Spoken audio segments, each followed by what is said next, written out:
There is something about the last mile of a long day's walking that softens everything.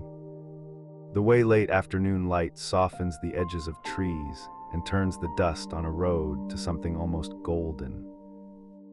In 18th century Japan, on the great road that stretched between the old imperial city of Kyoto and the shogun's busy capital of Edo, that final mile before nightfall was a particular kind of mile, one that travelers came to know very well, and to love in a quiet, aching way the feet had been walking since before the sun was fully up.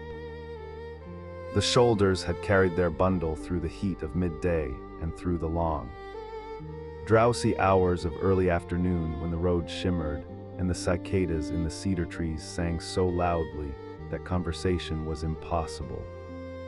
And you simply walked and breathed, and let your thoughts go wherever they wished to wander. But now the light was changing.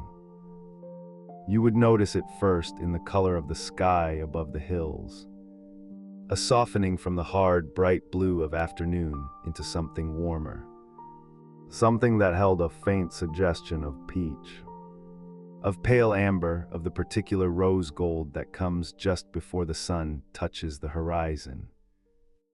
The shadows of the pine trees along the road grew longer, stretching out ahead of you like dark ribbons laid gently across the packed earth.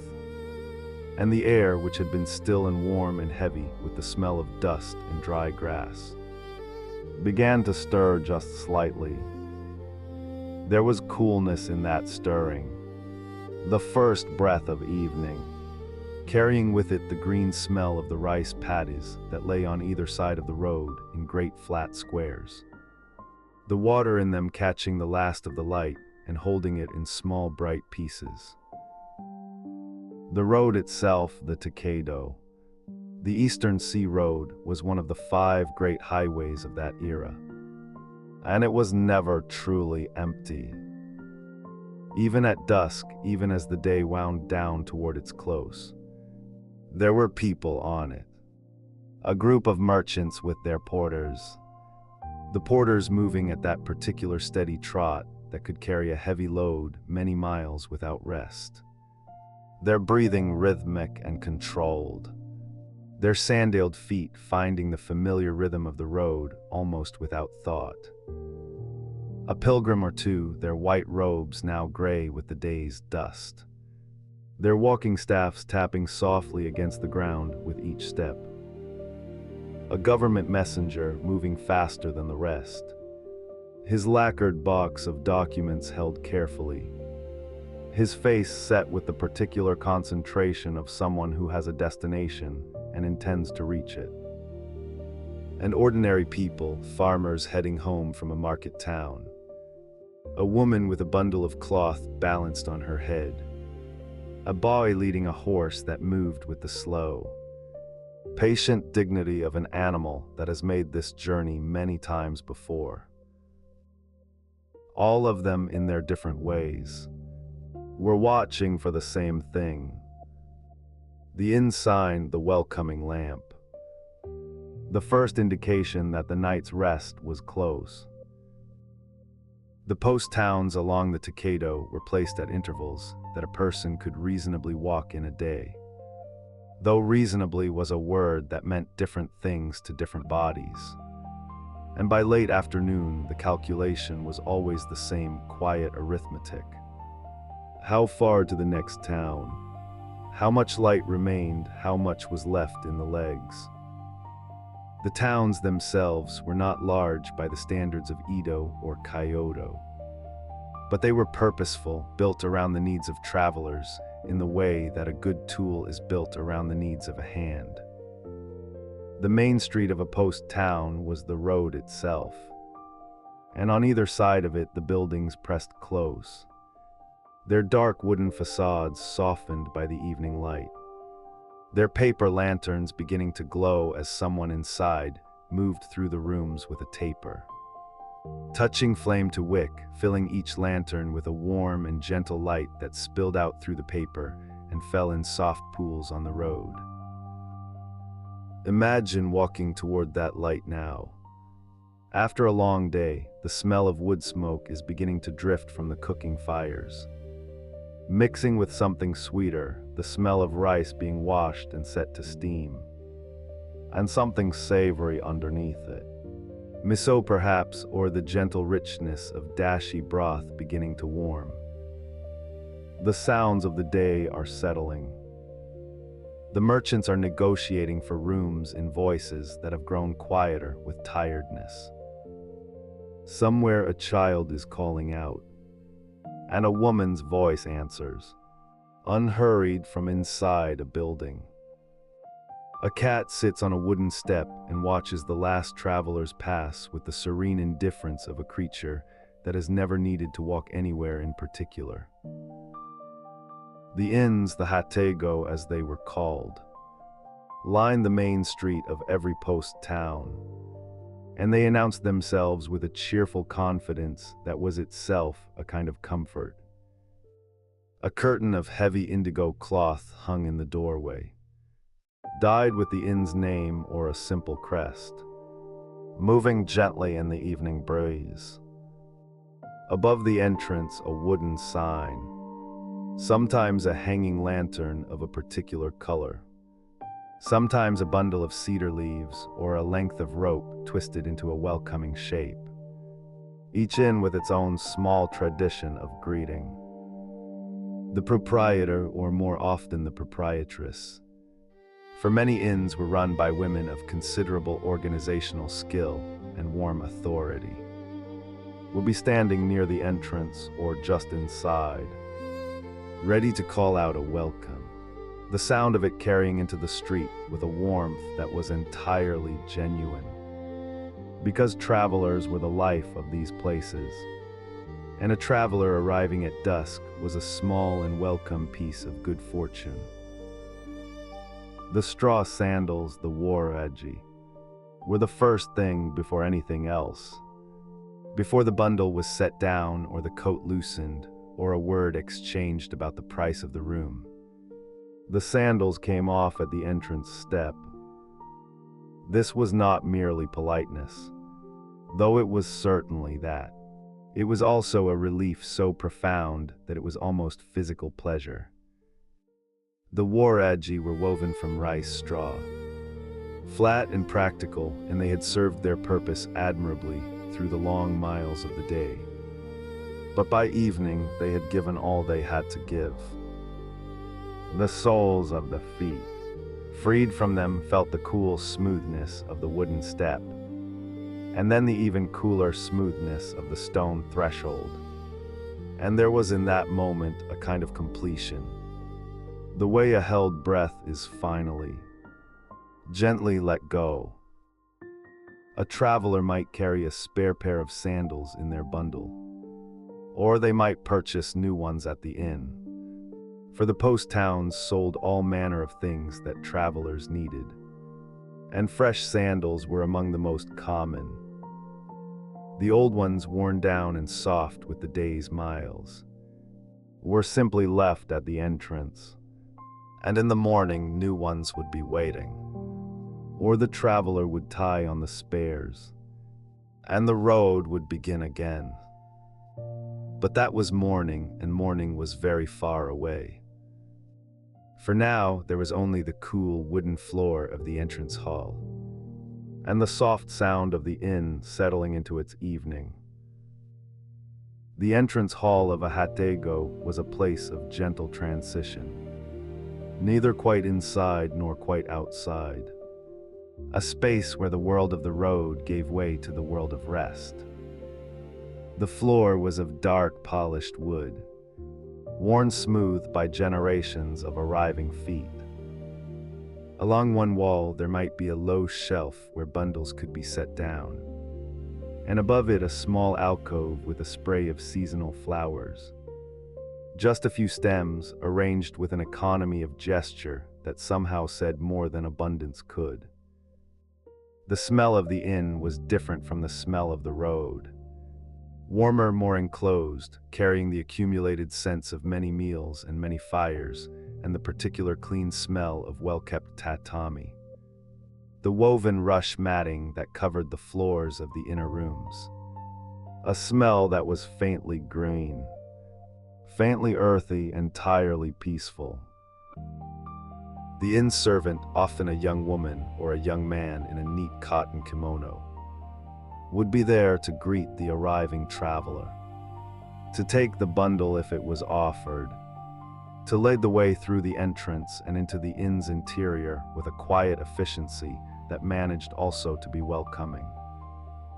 The corridors of a hatego were narrow and low-ceilinged, the wood of the walls dark with age and smoke, the paper screens that divided the rooms glowing faintly with the light from within.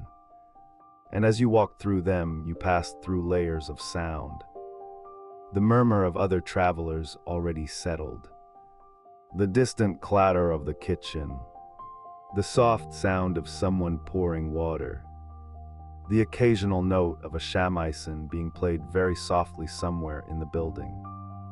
Just a few notes, idle and gentle, the way a person hums to themselves when they are comfortable and not thinking about it. The rooms were small and clean and sufficient, which is to say they were exactly what was needed and nothing more. And in that sufficiency there was a kind of elegance. The floor was tatami, cool and slightly yielding underfoot, and the smell of it rose up gently when you stepped onto it. That clean rush smell, the smell of woven grass, of summer meadows distilled into something domestic and calm. In the corner of the room there was a small alcove, the takanoma, and in it something simple, a scroll with a few brushed characters, or a single ceramic vase with a branch of autumn leaves, or a smooth stone placed just so. These things were not decorative in any anxious or effortful way.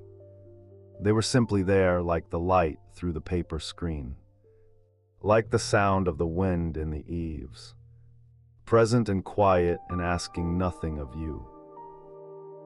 The futon would be brought out later, after the evening meal, and the process of bringing it out was itself a kind of ceremony, though a very gentle one.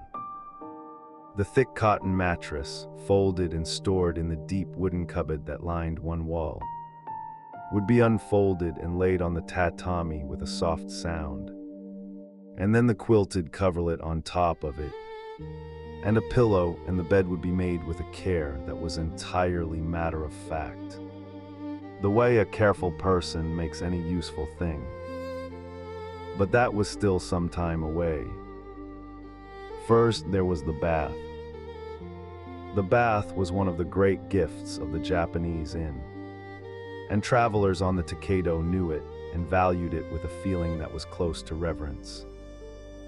The bathhouse was at the back of the inn, and the sound of water and steam and the low murmur of conversation drifted from it through the evening air. The water was hot, genuinely and deeply hot, heated over a wood fire that had been burning since the afternoon, and the wooden tub was deep enough to sit in up to the shoulders. And when you lowered yourself into it at the end of a long day's walking, the heat moved through the muscles of the legs and the back and the shoulders with a slow and thorough kindness that was unlike anything else. The smell of the bathhouse was cedar and steam and the faint mineral smell of hot water, and the sound of it was the sound of water moving gently, of someone settling deeper into warmth, of the occasional soft creak of old wood expanding in the heat. Outside, as the bathers soaked and the kitchen worked and the inn settled into its evening rhythms, the road was quieting, the last travelers were finding their rooms. The merchants had made their arrangements and were sitting in their rooms with cups of tea, talking in low voices about tomorrow's business, or simply sitting in the comfortable silence of people who have been in each other's company all day and no longer need to fill the quiet with words. The pilgrim had washed the dust from their face and was sitting very still in their small room, looking at the scroll in the alcove with an expression of quiet attention. The boy who had been leading the horse had found a spot in the stable at the back of the inn, where the horse stood in its stall with the patient calm of an animal that knows the night has come and the walking is done. And the smell of hay and warm animal and the faint sweetness of the stable was not so different, in its way, from the smell of the inn. Both of them smells of shelter, of the particular comfort of being somewhere enclosed and warm while the night deepens outside. The sky above the post town was darkening now, the peach and amber of the earlier sunset giving way to a deep blue that would soon be purple. And then black, and the stars would come out one by one over the ridge of the hills. And the paper lanterns of the inn would be the brightest things in the street, their warm light steady and unhurried in the still evening air. The sound of the road had faded to almost nothing. Just the occasional footstep, the distant bark of a dog, the rustle of something small in the grass at the road's edge. The cicadas had gone quiet with the cooling of the air, and in their place there was a softer sound, the sound of the night insects beginning their own gentle chorus, a sound so familiar to anyone who has spent a night in the Japanese countryside that it becomes, after a while, indistinguishable from silence itself. The inn held all its guests now in its warm wooden interior, and the light from its lanterns fell out into the empty street and lay there quietly, asking nothing, offering everything that the evening had to offer, which was warmth and rest, and the particular peace of having arrived somewhere after a long day of moving through the world. The last mile was done. The sandals were off, the road would wait until morning, patient as it always was, stretching away in both directions through the dark. But just now it was very far away, and the only thing close and real was the warmth of the inn, and the smell of the evening meal being carried down the corridor, and the sound of the night settling in around everything like a soft and generous blanket. And so we find ourselves here, in this small room in this quiet inn, on this old road at the beginning of a night that has been earned by a long day's walking. And there is nothing required of us now but to let the evening do what evenings have always done, which is to gently, unhurriedly, carry us towards sleep. And so the evening begins its quiet work, as it always has along every road that has ever wound through cedar-covered hills and past fields of ripening grain. The inn sits just where the road begins to widen a little, where the packed earth softens at the edges and the sound of the town, such as it is, a handful of lantern-lit shops, the low murmur of a well being drawn, settles into something more domestic, more still from the outside.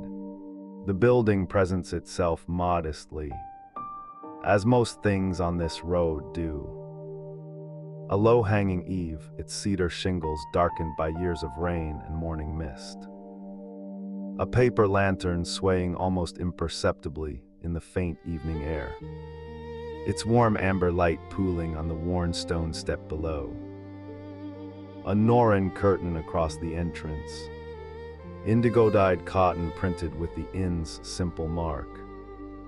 Perhaps a pine, perhaps a wave, something drawn from the natural world, as these things tend to be, hanging in two soft panels that part easily, that seem almost to invite you through without any effort at all. The traveler who has been walking since before the dew dried on the roadside grasses pauses here. There is a particular quality to that pause, the way the body, having been in motion for so many hours, suddenly recognizes that motion is no longer required. The feet wrapped in their straw sandals and their cotton tabi. Feel the change in the ground beneath them. The packed earth of the road gives way to the smooth flatness of the stone step, and something in the traveler's whole body. Not just the feet, but the shoulders. The jaw, the place behind the eyes where tiredness gathers, begins to understand that the day's walking is finished. You might imagine, if you like, what those sandals feel like at this moment. Wareji they are called, woven from rice straw, shaped to the foot through the long hours of use. The weave loosened and softened by miles of road. They are practical, honest things. These sandals made to be worn out and replaced. Carrying no pretension, a skilled sandal maker could produce a pair in an evening by firelight, fingers moving through the familiar motions of the braid. By the end of a long day's travel, the straw has conformed entirely to the shape of the foot that wore it, and there is something almost companionable about them. These humble things that have carried a person through mountain passes and along river flats and past the smell of charcoal smoke rising from a roadside tea house in the early afternoon. But now they come off. This is the moment the inn begins in earnest. Not the moment of arrival, not the parting of the Norran curtain, but this one, the untying of the sandal cords, the lifting of the foot, the setting down of the worn straw on the earth just outside or just inside the entrance. In Japan, as it has been for as long as anyone can remember, the removal of footwear at the threshold is not merely a practical matter, though it is certainly that too, keeping the road's dust and mud from traveling into the spaces where people eat and rest. It is something more. It is a kind of punctuation, a full stop at the end of the day's long sentence. The entryway of an inn like this one is called the Jenkin, and it occupies a space between outside and inside that is its own kind of place, neither entirely one nor the other. The floor here is still earthen, or perhaps stone-flagged, cool and solid underfoot. The step up into the inn proper, the raised wooden floor that begins the inn's interior world, is called the agari kamachi, and it is worn smooth by the hands and feet of countless travelers who have made exactly this transition, who have bent down to remove their sandals, who have placed one hand on this worn wooden edge to steady themselves as they stepped up. The wood is dark with age and handling, polished not by any deliberate effort, but simply by the accumulated touch of years. A young woman, or perhaps an older one, appears at this moment. She has been expecting you, or someone like you, because this is what the evening brings along the Takedo and the Nake Sendo and the other great roads of this era. It brings travelers dusty and footsore and ready to be received. She bows a gentle inclination, and her voice is soft in the way that voices in entranceways tend to be. Not quite indoor voice and not quite outdoor voice. Calibrated to the threshold, she says something welcoming. The words formal but warm. The kind of phrase that has been said so many thousands of times in so many entranceways that it has worn smooth like the agari kamachi itself, all its edges rounded off into pure hospitality. She will take your travel pack, or direct a younger helper to do so. She will indicate the step, the transition, the leaving behind of the road. And if you are a traveler who has been walking for several days, who has slept in other inns along the way, or perhaps camped beneath the open sky when no inn was near, there is something in this moment of reception, this being seen, this being expected, This small ceremony of welcome, that is quietly, unexpectedly moving. The interior of the inn opens up from the jenkin in the way that Japanese interiors often do, revealing themselves gradually, one sliding screen at a time. The floors are covered in tatami, those thick mats of woven rush grass that give this kind of room its particular character. The faint green-gold color of them, the regular pattern of the weave, the way they smell, which is one of the more distinctive and pleasant smells a traveler on the Edo Road will encounter. Fresh tatami smells of the countryside, of cut grass and warm summer fields. And even older tatami retains something of that quality, softened and deepened by time into something more like the smell of a room that has held many quiet evenings.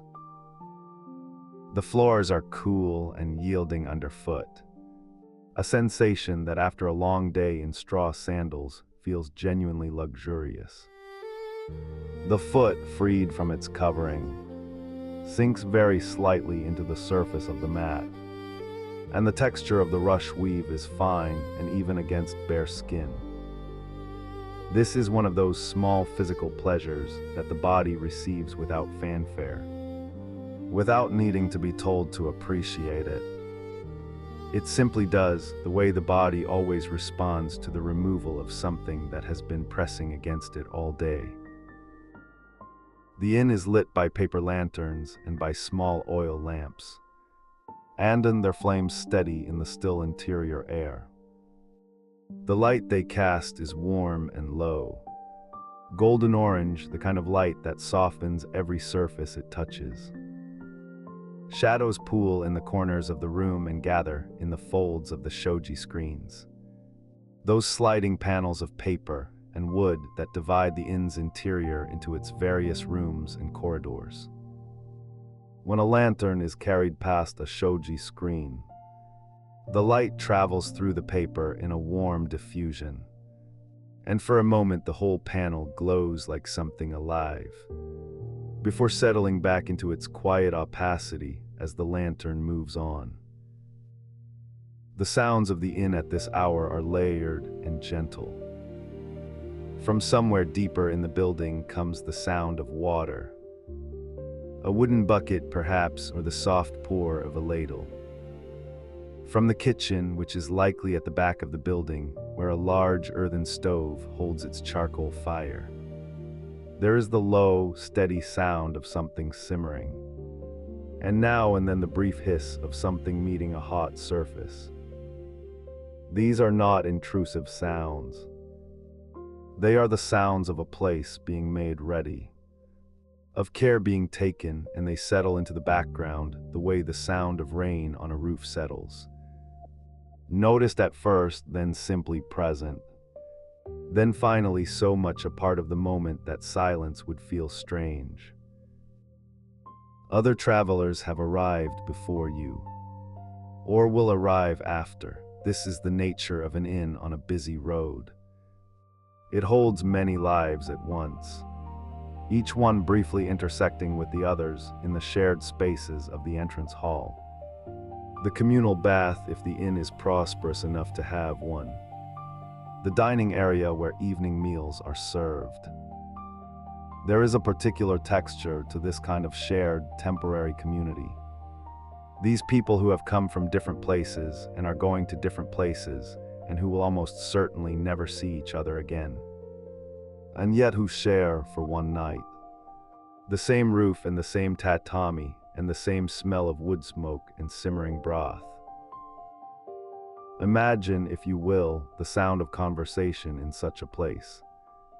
Not the loud, effortful conversation of people who are trying to impress one another, but the quieter kind, the easy exchange of travelers comparing notes.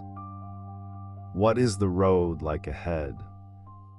Where is a good place to stop for tea? Whether the mountain pass is likely to be clear. These are practical matters, road matters, and they carry the comfortable weight of shared experience. A merchant from Osaka and a pilgrim from a northern province and a government official's messenger. All of them sitting on tatami in the early evening.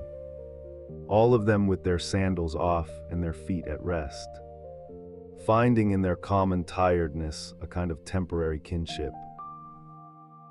The innkeeper, the proprietor of this small establishment, moves through all of this with the unhurried efficiency of someone who has been doing this work for many years, perhaps for most of their life, perhaps having learned it from a parent who learned it from a parent before that. The running of a roadside in an 18th century Japan is not a glamorous occupation, but it is an honorable one, a practical one woven into the fabric of how this society moves and breathes and conducts its business. The innkeeper knows how many futons are needed and where each guest will sleep and when the evening meal should be served and how much charcoal the kitchen will require. They carry this knowledge lightly, without display, the way all genuine expertise tends to be carried. The registration of guests is a matter of some formality, because the roads of this era are administered with considerable care. There are checkpoints along the major highways, sekisho where travel documents are examined, and the inns themselves keep records of their guests, noting names and places of origin and destinations. This might sound burdensome, but in practice it is simply part of the rhythm of the road. Another small ceremony in a day full of small ceremonies. The guest states their name, their origin, their destination. The innkeeper or a helper writes it down in a register whose pages are already filled with the names of the people who came before. It takes only a moment, and then it is done, and the evening can continue. By now, the sandals have been neatly arranged in the entryway, aligned with the quiet precision that this culture brings to such things. A pair of inn slippers, wooden or cloth, may be offered for moving through the corridors, though in the private room the feet will simply be bare on the tatami, which is as it should be. The travel pack has been carried to the room that has been prepared, and the traveler, following the innkeeper's helper through the corridor with its polished wooden floor and its paper screens glowing softly in the lamplight, is moving now through the inn's interior geography, getting a first sense of this temporary home. The corridor is narrow, as corridors in these buildings tend to be, with a low ceiling of dark timber and the faint creak of boards underfoot that is not alarming but simply present. The building's own quiet voice. Past one shoji screen, then another. The smell of tatami grows stronger as you approach the room. And then the screen is slid aside, and the room is there. It is a simple room. This is worth saying plainly, because simplicity here is not a lack but a kind of fullness. The tatami covers the floor entirely, its surface clean and even. There is a small alcove, a takinoma in one wall, where a single scroll hangs, perhaps a brushed landscape, mountains and mist, or a few lines of calligraphy in an elegant hand, and below it a small ceramic vase holding a branch of something seasonal, pine or plum or autumn grass depending on the time of year. A low table of dark lacquered wood sits in the center of the room. The walls are plain, the ceiling low and warm in the lamplight. The futon is not yet laid out. That will come later after the evening meal, when the table is cleared and the night is properly underway. But the bedding is there in the closet, folded and waiting, and there is something in knowing it is there, in knowing that the night's rest has already been prepared and is simply waiting for the right moment. That allows the body to begin its own slow preparation for sleep.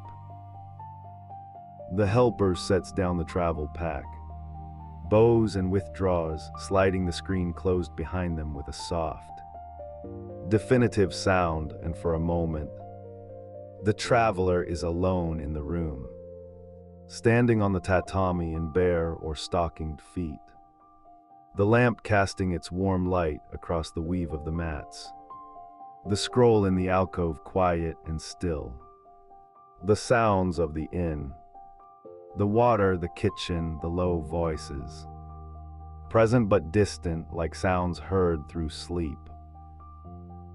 The road is outside now. The dust and the miles and the sun on the back of the neck and the weight of the pack.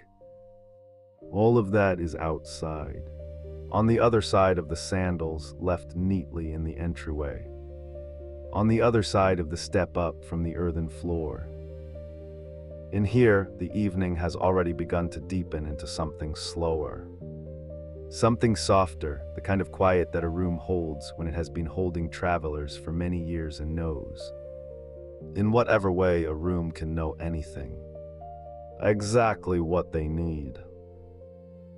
Which is, for now, simply this: a tatami floor, a lamp, a room that asks nothing, offers everything, and waits with all the patience of an old building on an old road for the night to settle in around it.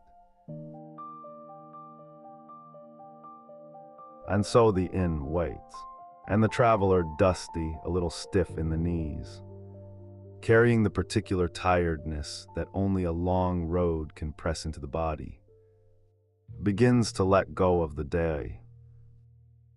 It happens slowly, the way all good things happen slowly in a place like this. The first sign is the sound of water. Not a rushing, not a torrent, but the low and steady knock of a wooden bucket being set down somewhere deeper in the building. And then the soft pour of water into a vessel. And then another pour and another, each one a little warmer than the last. The bath is being prepared.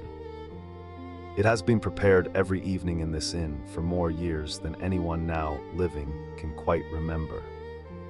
And the ritual of it has worn itself smooth, like a stone in a riverbed, until every step follows the next without effort, without thought, the way breathing follows breathing. The bathing room sits toward the back of the inn, where the building leans a little closer to the earth, where the ceiling is lower and the smell of cedar and mineral water and faintly mossy stone gathers and stays.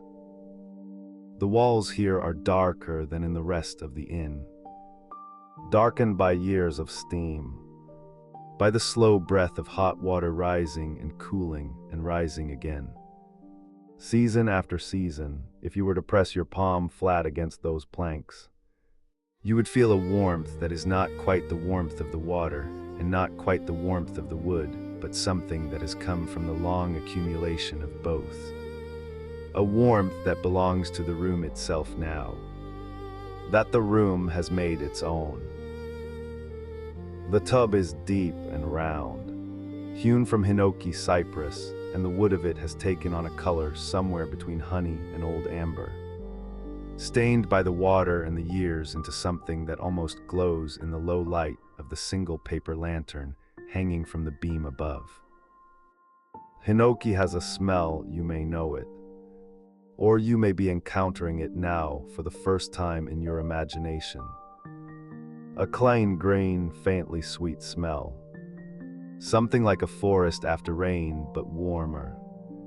Closer, as though the tree has been distilled into its own essence and held gently inside the grain of the wood. That smell rises with the steam and fills the small room entirely. And it is one of those smells that seems to slow the breath on its own, without asking anything of you. The water in the tub has been heated by a small firebox built into the base. A Gomen bureau, the old kind. named after a legend so old now that no one stops to think about the name. They simply know the tub. The fire, the warmth, a thin disk of wood floats on the surface. They're to be pressed down gently with the foot before stepping in. A small ceremony that the traveler performs almost without noticing. A learned gesture, a courtesy to the heat. The water is very hot. Not painfully so, but with the particular insistence of water that has been heated slowly and holds its temperature with conviction. You step in and the heat moves up through the feet and the ankles and into the calves. And the body, which has been carrying itself all day, begins to understand that it can stop. Imagine, if you like, the feeling of that first moment of stillness. The road has been under your feet since before the sun was fully up. You have felt the packed earth of the post road, the occasional give of a wooden bridge underfoot, the small irregularities of cobblestone through the worn soles of your sandals. Your legs have been in motion for hours, and motion becomes its own kind of noise. Not a sound exactly, but a constant low hum of effort that you stop noticing only when it ceases. And now it ceases, the water holds you. The heat moves through you. The hum goes quiet. There is a wooden bucket and a small wooden ladle on the slatted floor beside the tub, and a rough cotton cloth folded neatly on a low shelf alongside a small cake of soap made with camellia oil. Pale and slightly translucent, smelling faintly of flowers and something green. The traveler would have washed before entering the tub. This is the custom, to come clean into the clean water, to bring nothing of the road in with you. And so the road is rinsed away first. The dust from the dry stretches between towns, the particular gray of it that settles into the creases of the hands, the back of the neck, the corners of the eyes. The water in the washing bucket is warm but not as hot as the tub, and it runs off the skin, carrying the day with it, draining away through the gaps in the slatted floor into the earth below. By the time the traveler settles into the tub proper, the room has filled with steam, and the lantern light through the steam is soft and diffuse. The way light looks through paper, through fog, through closed eyelids in the afternoon sun. The walls disappear a little. The ceiling disappears a little. There is only the warmth, and the cedar smell, and the very distant sound of the inn going about its evening. A door sliding somewhere, the murmur of a voice, the knock of a pot being set on a surface, all of it muffled and gentle, arriving from another world. Other travelers have sat in this same water, in this same room on evenings much like this one. Merchants returning from the markets of Edo with their account books balanced and their minds already turning toward home. Pilgrims with their white robes folded in their packs, their feet sore from the long approaches to distant shrines, their faces holding the particular quiet of people who have been walking toward something sacred for many days. Officials traveling on the business of their domains, carrying documents in lacquered boxes, grateful for a night away from formality. All of them have pressed that small disk of wood down with their foot and stepped into the heat and let the day go. All of them have sat in this room while the steam rose and the lantern swayed almost imperceptibly in some small current of air. And all of them have felt, for a little while, the same uncomplicated relief. The sounds of the bath are their own kind of quiet. There is the occasional small sound of water moving against the sides of the tub as the body shifts. There is the tick and settle of the wood in the walls as the steam works its way into the grain. There is the very soft hiss from the firebox below, so low it is almost felt rather than heard. A vibration more than a sound. A reminder that warmth requires tending. That someone has thought ahead. That you are cared for here without ceremony or fuss. Outside, the evening is progressing. The light that came in thin and golden through the small high window of the bathing room has shifted now toward something cooler. Something that carries the first hint of blue in it. The blue that comes just before the blue deepens entirely into dark. The birds that were calling in the cedars along the road have grown quieter. A single frog somewhere in the wet grass behind the inn begins its evening note. Low, rhythmic, unhurried, as though it has all the time in the world and knows it.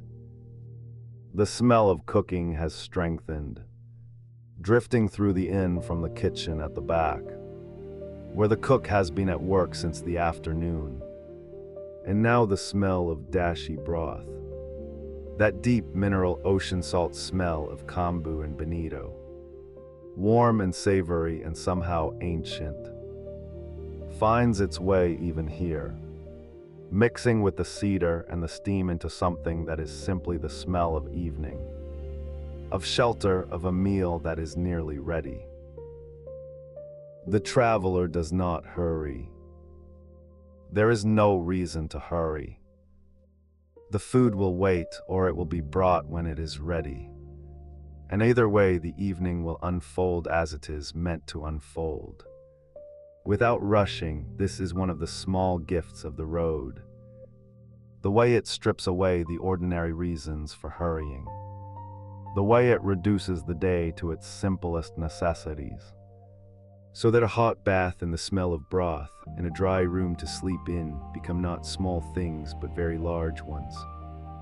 Become in fact everything that is needed. The water cools a little as the evening deepens. Not unpleasantly, it has been so hot that even as it settles toward a gentler warmth, it still holds the body completely. Still asks nothing, the traveler's eyes, which have been taking in the road all day. The other travelers, the roadside stalls. The signposts, the distant mountains appearing and disappearing between the trees, are finally closed or nearly closed. The lids heavy in the pleasant way. The way that means the body is safe and warm and has decided, very quietly, to begin the long process of letting the day become memory. There is a knock at the wooden door. Soft, unhurried, and a voice from the other side says something brief and courteous. The supper is nearly ready. The room has been prepared. The words arrive gently, without urgency, the way all things in a well-run inn arrive, as an offering rather than a summons. The traveler answers equally briefly, equally without urgency, and the footsteps outside recede down the corridor, soft on the wooden floor, fading into the general quiet hum of the building. Getting out of the tub is its own small ceremony. The body, which has been held by the hot water, must now hold itself again, and it does so a little differently than it did before. A little more loosely, a little more willingly. The muscles that carried the road have been persuaded to soften. The joints that held the miles have been given permission to rest. The cotton cloth is there to dry with, rough and warm and practical, and the feeling of it is entirely different from the feeling of the water. Immediate and textured where the water was smooth and enveloping. And the contrast is pleasant, a small waking up before the larger settling down that the evening holds. The traveler dresses again in the clean cotton yukata that has been left folded on the shelf. Pale indigo, simple, smelling faintly of the cedar chest it was stored in. It is loose and light after the layers of travel clothes. And the feeling of it against skin still warm from the bath is the feeling of ease itself, of a body that has been released from its duties for the night. The feet bear now on the cool wooden floor of the corridor, find their way back toward the main room of the inn, where the futons will later be laid out, where the low table already holds a small lamp, where the supper is being carried in on lacquered trays. The corridor between the bathing room and the guest room is short, but it passes a window, and through the window the evening is fully itself now. The sky above the cedar trees a deep indigo that mirrors almost exactly the color of the yukata. The first stars appearing not all at once, but one by one, quietly as though they have been there all along and are only now making themselves known. The air that comes through the gap in the window is cool and carries the smell of the road. Pine, resin, and earth, and the faint sweetness of night-flowering things. But it is the smell of the road from the outside now. The road that is no longer under your feet. The road that belongs to tomorrow. And the traveler walks on. Past the window, past the small alcove where a scroll hangs with a brushed ink image of mountains and mist. Past the sound of quiet voices from another room where other travelers are already at their supper. And arrives at the threshold of the guest room, where the lamp is lit and the trays are arranged, and the evening is ready to receive whatever remains of the day.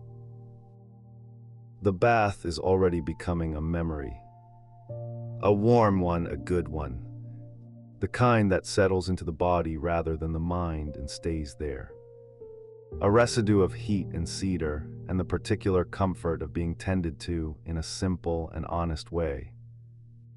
The body carries it forward into the room, into the evening, into the meal that is waiting. The steam has left the skin soft. The heat has left the muscles loose. The road has been washed away, and what remains is simply a person in a clean room on a quiet evening, with food nearby and sleep somewhere further along. Patient and unhurried, waiting in the way that good things wait. Without insistence, without urgency, simply present. Simply there. The supper trays hold their small arrangements of bowls and dishes, each one placed with care, each one carrying its own small warmth, its own small smell, and the lamp on the table throws a light that is the color of the bath water, the color of old cedar, the color of an evening that has asked very little and given a great deal. The traveler settles onto the cushion at the low table, and the room settles around the traveler. And outside, the frog in the wet grass continues its single note, and the stars continue their slow and ancient business.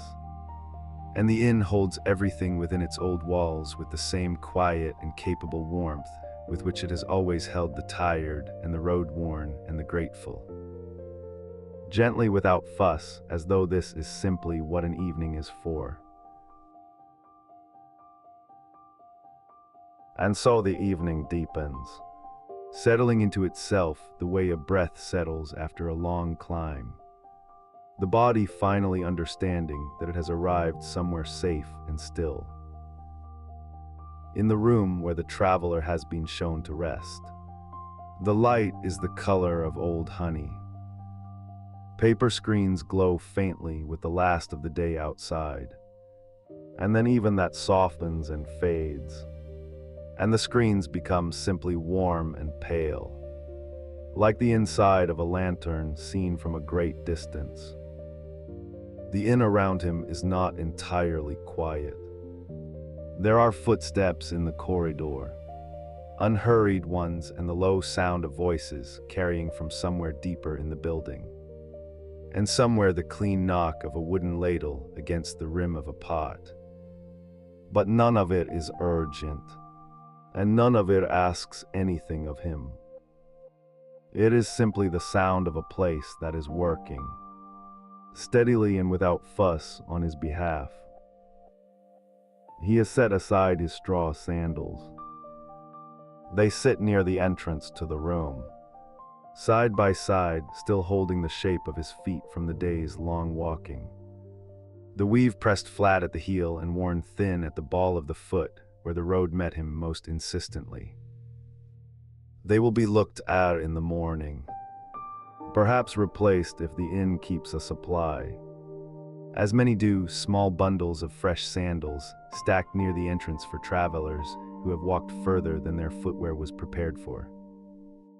But that is the morning, and the morning is very far away. For now, he sits on the tatami in his traveling robe, the one the inn has provided.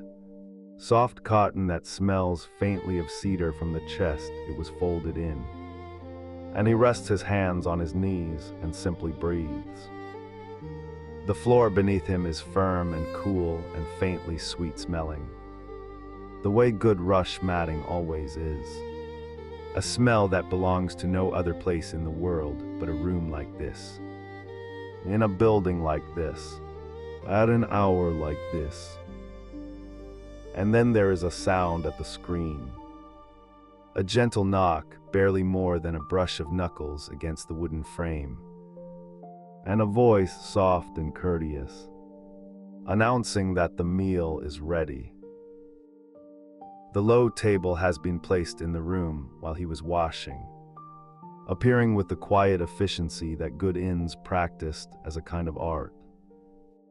It is lacquered a deep reddish brown, the surface worn smooth by years of use, and it sits close to the floor, as all such tables do, so that one must fold oneself down around it, knees tucked beneath or legs crossed to the side, the whole posture of eating becoming something that asks the body to settle, to come closer to the ground, to stop reaching upward and simply rest in the low, warm world of the meal. The young woman who brings the tray moves with the particular care of someone who has done this many thousands of times and has not grown careless with the repetition. She sets each dish in its place with a small, precise movement, not hurrying, not dawdling. The bowls and plates arranged according to a logic that is both practical and quietly beautiful. There is a rightness to the arrangement that the traveler notices without quite being able to name. The way a larger bowl sits here, a smaller one there, the way a pair of chopsticks rests at the near edge of the tray in their paper sleeve, the way nothing crowds anything else. Imagine the smell of it. Warm rice first, that clean, faintly starchy cloud of steam that rises from a bowl of freshly cooked rice and seems to fill the entire room with something that is almost the smell of comfort itself. Beside it, a small lacquered bowl of miso soup, darker in color, its surface still moving very slightly from being poured. And from it rises a different kind of warmth, deeper, more savory, carrying the faint mineral scent of dashi, the stock made from dried bonito and kelp that forms the quiet foundation of so much of this cuisine. It is a smell that travelers on the Takeido and the Nakei-Sendo and all the other great roads of this era would have known as the smell of arrival, the smell of being cared for, the smell of the day being finished. There are pickled vegetables in a small dish. Daikon, most likely, cut into thin pieces and left to soften in brine until they have taken on a color somewhere between yellow and ivory, and a flavor that is sour and salty and strangely refreshing after a day of walking in the autumn air. There may be a piece of grilled fish, modest in size, its skin lightly crisped and glistening. the flesh beneath it pale and flaking at the edges where the heat has done its work. And perhaps a small dish of something simmered.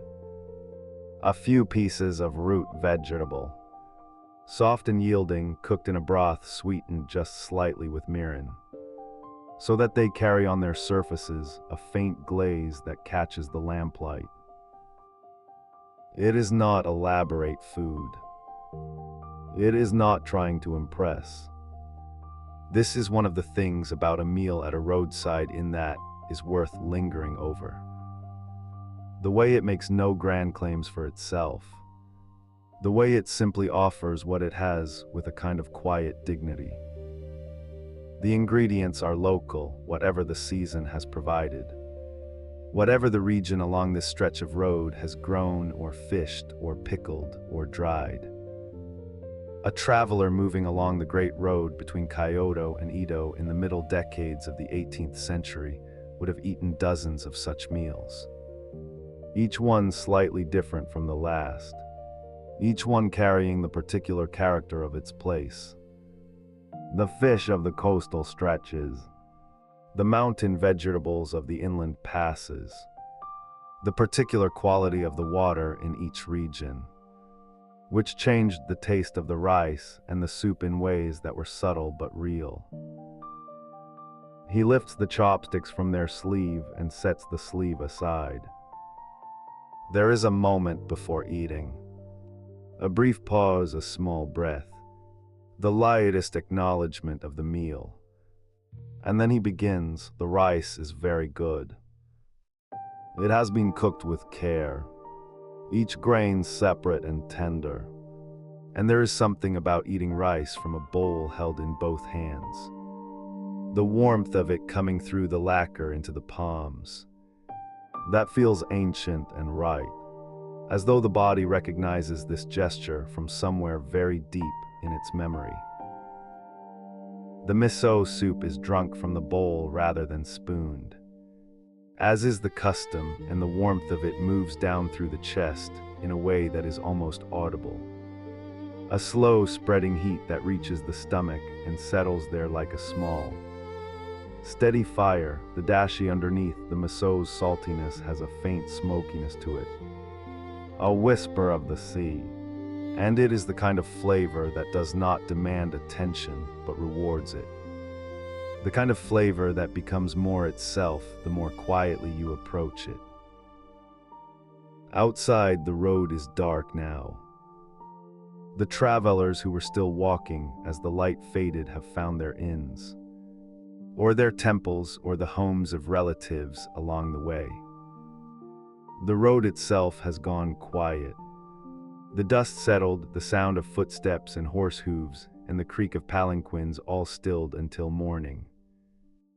In the towns that line the great roads, these post towns as they were called, these carefully spaced stations where the road paused to draw breath, the inns are lit from within, their lanterns hanging at the entrance, their kitchens still warm, their corridors still carrying the soft sounds of the evening's work.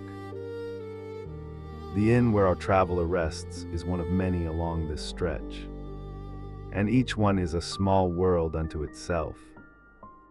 There are larger establishments, grand enough to receive officials and daimyo lords making their required journeys to the capital.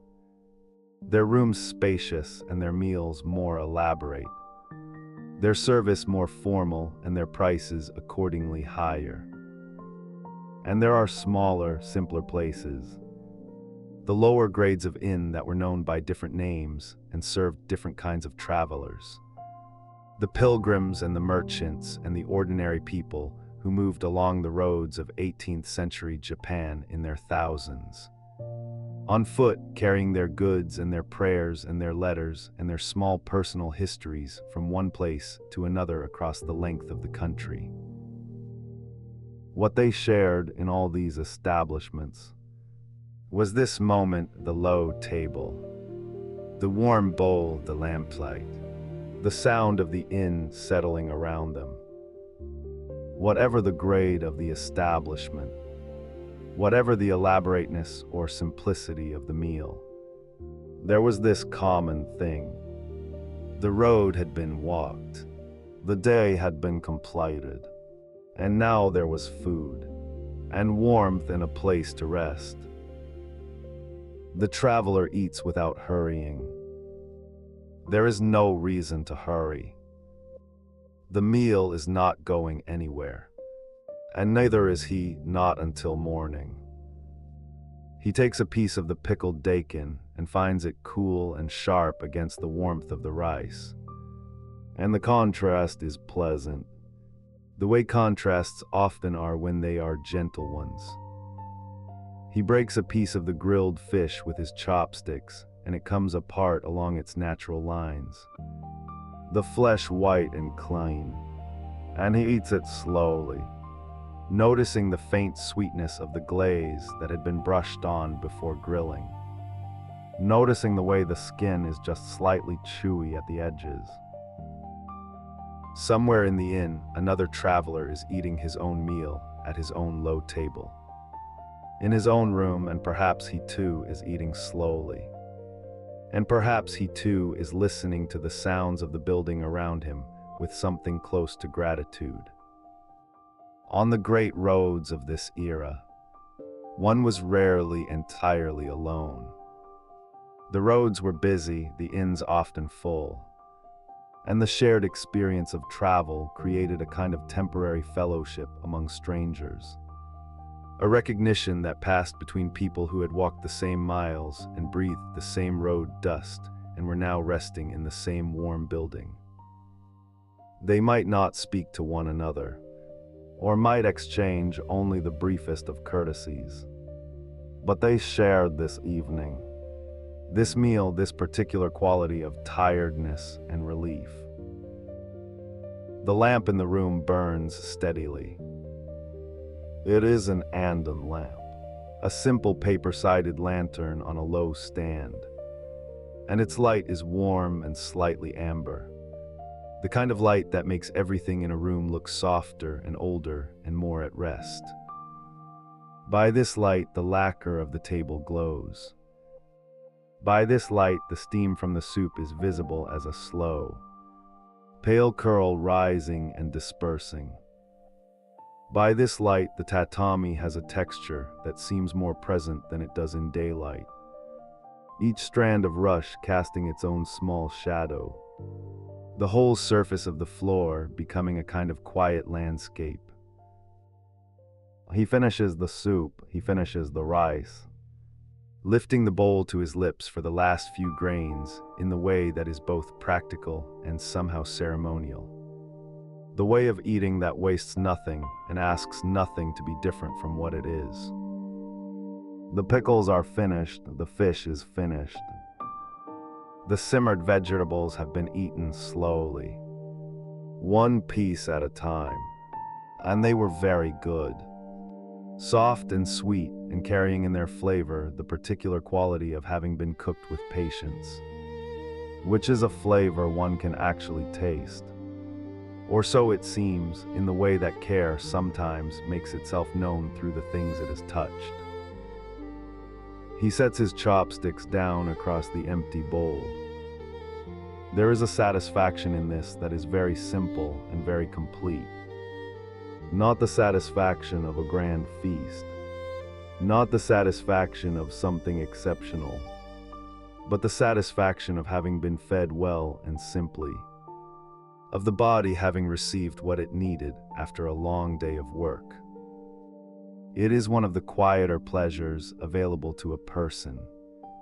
This one, and it is available to nearly everyone who walks a road and finds an inn at the end of it. And perhaps that is part of what makes it so good.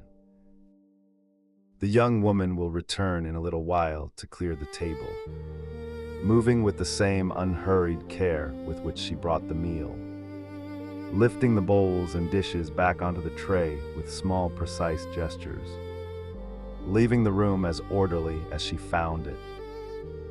And then, when the table has been cleared and the tray carried back to the kitchen, the room will be transformed again.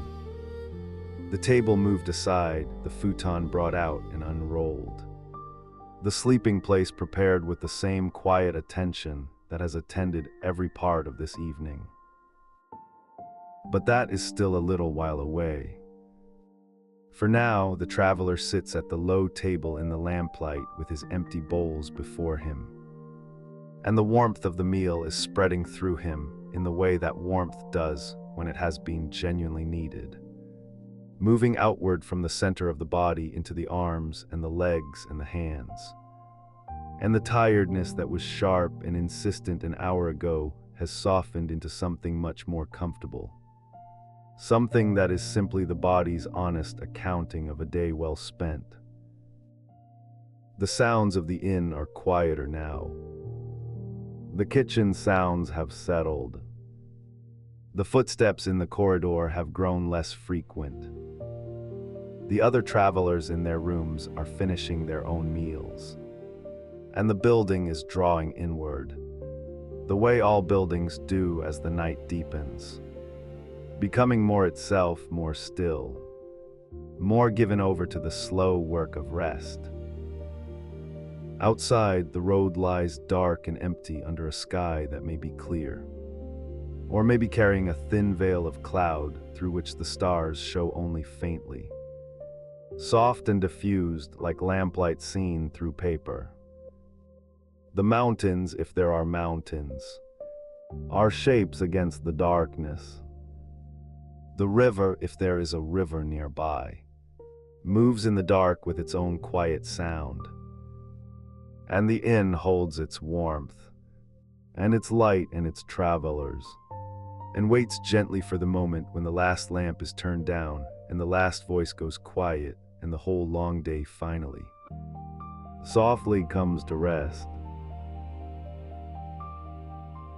And in that quietness, something rather lovely begins to happen. The inn settles into itself the way a person settles into a chair they have sat in 1,000 times before. With a small exhale, a gentle release of whatever tension the day had pressed into its beams and floorboards and tightly woven reed mats. The building breathes, you can almost feel it if you pay attention. Lying there in the dark with your eyes not quite closed and your body not quite ready to surrender entirely to sleep. The timbers make their small sounds. A soft tick somewhere near the roof. A barely there creak along the corridor. The wood cooling now that the foot traffic of the evening has finally stilled. These are not alarming sounds. They are the sounds of a structure doing what structures do when the humans inside them have finally, mercifully stopped asking so much of it. The futon beneath a traveler on the old Edo Road is a thing worth thinking about for a moment, because it is genuinely one of the more considered objects in the whole long history of sleep. It is not a bed in the way that a European traveler of the same century might have understood the word. No frame, no elevation, no curtains drawn around a carved wooden box to keep out the cold drafts of a stone manor house. The futon lies directly on the tatami, which is itself a kind of softness. Those thick mats of woven rush grass laid over a core of compressed rice straw, each one roughly the size of a sleeping person, as though the room itself was designed around the simple fact of a human body at rest. Which, in a sense, it was. The tatami has a smell that is difficult to describe to someone who has never encountered it. But imagine something green and dry at the same time, like a field of grass that has been cut and left in the sun for a long afternoon, then brought indoors and pressed into something dense and faintly sweet. In a well-kept inn, fresh tatami carries that smell quite clearly, especially in the evening when the air has cooled and the day's foot traffic is done and there is nothing else competing for your attention. Older tatami smells a little more like the earth it came from, a little more like time itself. Both are comforting in their own way. The futon that an inn would lay out for its guests was typically composed of several layers. There was the shikabutin, the lower mattress, filled with cotton batting that had been fluffed and aired during the day. You might have seen it hanging over the railings of the inn's upper gallery when you arrived in the late afternoon. Draped there in the slanting light like enormous pale moths resting their wings. Then there was the cakebutin laid over the top, a quilted covering also filled with cotton, heavier and warmer, the kind of weight that does not press down on you so much as settle around you. The way snow settles around the base of a garden stone. Quietly and without fuss, the cotton inside both pieces had been grown. Harvested, cleaned, and spun somewhere in the countryside you had been walking through for days. It connected you, if you thought about it, to the same landscape whose dust was still faintly on your feet. The pillow was a different matter entirely. The traditional makura used in many inns along the road was a small, firm thing, sometimes a simple buckwheat hull pillow that gave slightly under the weight of your head and held the shape you pressed into it. Sometimes a more structured wooden or lacquered pillow of the kind favored by those who did not wish to disturb an elaborate hairstyle overnight. For a working traveler, a merchant perhaps, or a craftsman moving between towns, the buckwheat pillow was the more common companion. It made a faint sound when you shifted, a soft, dry whisper of movement, like someone turning the pages of a book very gently in another room. After a few minutes, you stopped noticing it entirely. The room itself, the sleeping room of a modest inn on the Takeda, was not large. A traveler arriving for the first time might have been surprised by how small it felt. Though small is perhaps not quite the right word. Intimate is closer, contained. The walls were shoji screens. Those remarkable panels of thin washi paper stretched over a lattice of slender wooden strips, sliding smoothly in their grooves, dividing the inn into its various rooms with a kind of gentle impermanence. They were not walls in the solid, permanent sense, they were suggestions of walls. Partitions made of light.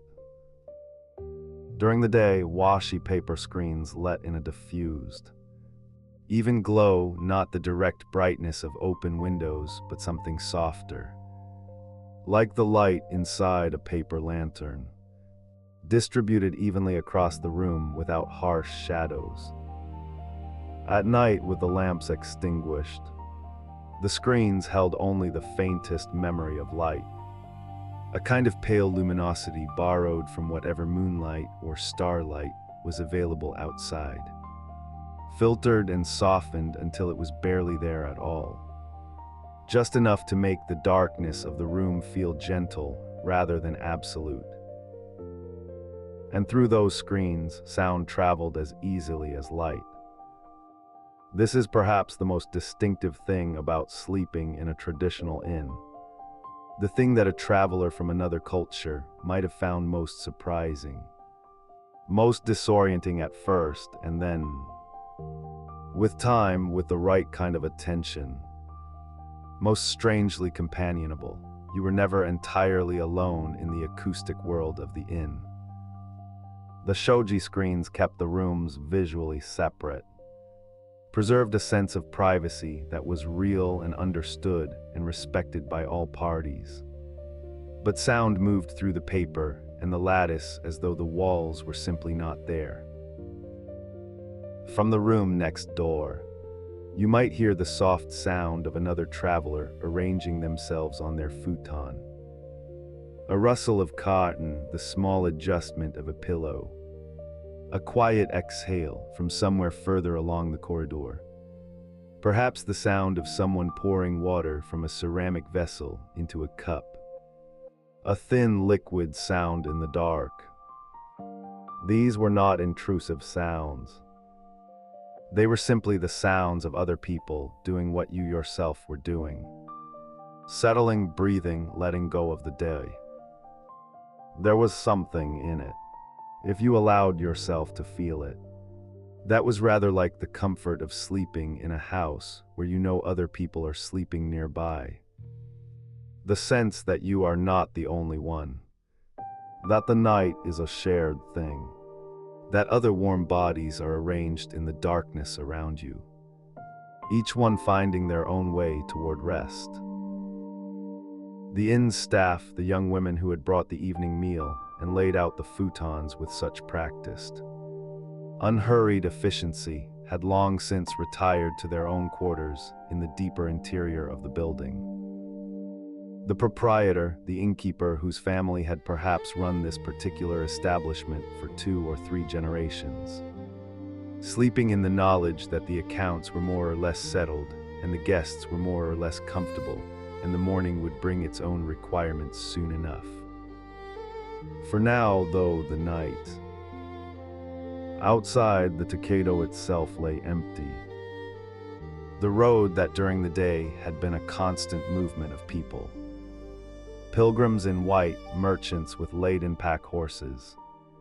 Officials in palanquins carried at a steady pace by bearers who called out rhythmically to clear the way. Farmers with bundles of vegetables balanced on shoulder poles. Children running between the legs of the adults. All of that had simply stopped. The road was just a road now. A pale ribbon of packed earth running between the dark shapes of the cedar trees. Damp with evening dew, quiet under whatever moon was available. Here and there along its length, other inns like this one held their sleeping travelers, each building a small cluster of warmth and breath in the larger coolness of the night. The post towns along the Takeda were spaced roughly a day's walk apart, which in the 18th century meant somewhere between 8 and 15 kilometers, depending on the terrain and the season and the condition of one's feet. A traveler walking the full length of the road, from the old capital all the way to Edo, might spend 2 weeks on the road, perhaps a little more, stopping each night at an inn much like this one. Over the course of that journey, the experience of lying down on a fresh futon in a room smelling of tatami and cedar wood would become deeply familiar. One of the reliable pleasures of the road. Something to look forward to in the afternoon when the feet were beginning to complain and the pack felt heavier than it had at dawn. The straw sandals, the war-edgy, that had carried the traveler through the day's walking were of course long since removed. This happened at the entrance to the inn. At the Jenkin, that small transitional space between the outside world and the inside world, where you stepped up from the earthen floor onto the raised wooden platform of the inn proper and left the road behind you. The sandals were set aside there, or sometimes replaced entirely. A well-traveled pilgrim might go through several pairs of war-edgy in a single day's walking. And the towns along the road did a steady trade in fresh sandals, hanging them in bundles outside the shops like dried flowers. Inside the inn, feet moved on wooden floors and then on tatami in white tabai socks or simply bare. And the transition from the rough texture of the road to the smooth, cool give of the rush matting was itself a kind of arrival. A physical signal to the body that the day's work was done. Now those feet were still, tucked under the cake butin, warm, no longer required to do anything at all. The particular tiredness of a day spent walking is a very specific thing. It lives in the soles of the feet and the calves and the small muscles along the backs of the thighs. And it has a quality that is different from other kinds of tiredness. More physical, more honest in a way. More willing to simply accept rest when rest is offered. A traveler lying on their futon after a long day on the Takeda did not usually have much difficulty falling asleep. The body had been doing what bodies were designed to do, and now it was grateful to stop. The cotton of the cake butin was cool at first, the way fresh bedding always is. And then it warmed, and the warmth was your own warmth returned to you, held there by the batting and the cloths, a kind of gentle conversation between your body and the thing covering it. Outside, the temperature was dropping further. In the autumn months, the nights along the Takeda could be quite cool, the air coming down from the mountains carrying a clean sharpness. And inside the inn, that coolness pressed gently against the shoji screens, making the warmth of the futon feel even more complete by contrast. In winter, the inn would provide additional layers, sometimes a heavy outer covering, and the small charcoal brazier in the corner of the room would have been lit earlier in the evening, its warmth lingering in the tatami and the wooden walls long after the coals had faded to gray. Imagine the smell of the room in that particular hour. The faint cedar of the structural beams, the green dry sweetness of the tatami, the clean cotton of the futon, the very faint trace of the evening's meal that had drifted in from the common room and then softened and dispersed. And underneath all of it, the barely there smell of the paper walls themselves, washi paper made from the inner bark of the mulberry tree, a smell so mild it was almost not a smell at all, just a suggestion of something natural and carefully made. The paper walls held the darkness softly, a traveler lying on their back, looking up at the ceiling. Plain wood, the grain visible in the dim light. The same wood that had been cut somewhere in the forests above the town and shaped and fitted into this building by hands that knew their work. Might find their thoughts beginning to slow and simplify in the way that thoughts do when the body is warm and the room is quiet and there is genuinely nothing required of you until morning. The day's events, the miles covered, the conversations at the evening meal, the faces of the other travelers glimpsed in the lamplight, all of it beginning to lose its edges, becoming less specific, less demanding, settling into the softer category of things that had simply happened and were now simply over. The shoji screens glowed their faint pale glow. Somewhere outside, a single cricket was still making its small sound in the garden. Unhurried, patient, as though it had all the time in the world and was in no particular hurry to reach the end of its song. The sound was so familiar, so woven into the fabric of a Japanese autumn night, that it barely registered as a sound at all. It was more like a texture, something the darkness had, a kind of fine grain to the silence. And the inn held all of it. The sleeping travelers, the warm cotton, the pale paper walls, the faint smell of cedar and rush grass, the distant cricket, the cooling road outside, the whole careful architecture of a night's rest, held it all with the same quiet competence with which it had been holding such things for years and years and years. One night following another, one traveler following another, each one arriving tired and leaving rested and carrying with them, perhaps without quite knowing it, the small gift of a night spent well. The darkness deepened, or seemed to, the way darkness does when your eyes have fully given up trying to find anything useful in it. The futon was warm all the way through now. The ceiling was just the ceiling. The cricket continued its patient song, and then it too, eventually, was simply part of the silence. And in that settled quiet, something else began to make itself known. Not a sound exactly, but a quality of light. A soft amber warmth that moved, very gently along the paper screen that faced the road. It came and went without urgency, the way a candle flame shifts when someone walks slowly past a window, carrying their small brightness through the dark.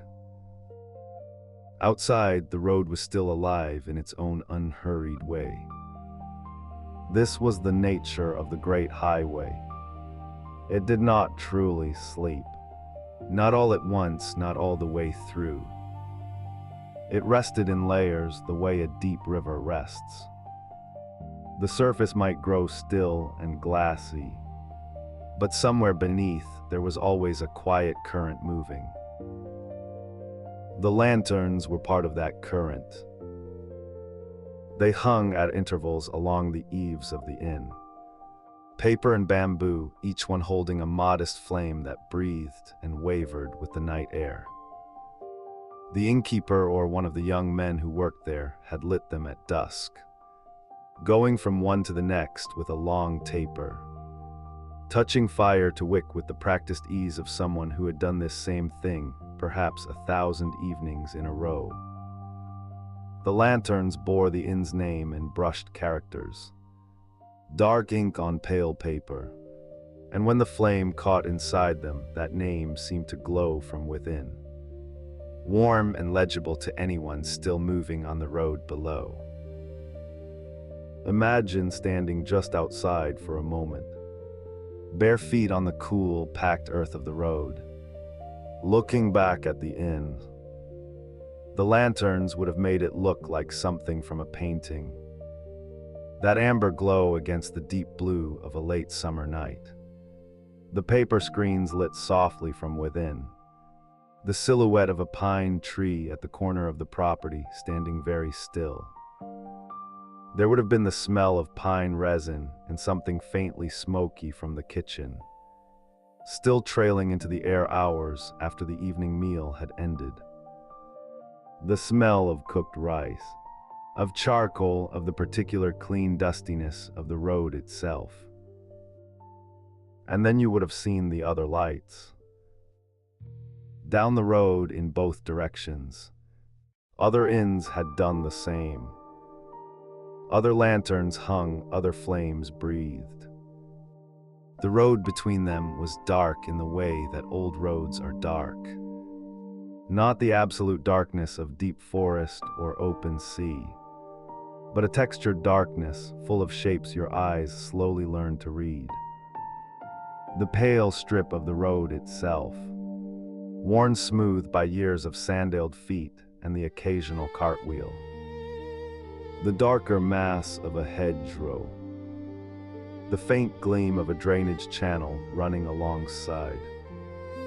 And then at intervals, those warm pools of lantern light, each one marking a place where travelers could stop, where there was warmth and food and a futon waiting. The road to Edo was not a single thing. It was a long conversation between all the people who had ever walked it, and the lanterns were one way that conversation continued even in the night hours. They said, "Here we are. Here is shelter, you are not alone on this road." There were still travelers moving at this hour, though not many a pilgrim, perhaps who had been walking since before dawn and was only now arriving at whatever inn would take him in. His feet sore, his legs carrying him forward on something closer to habit than intention by now.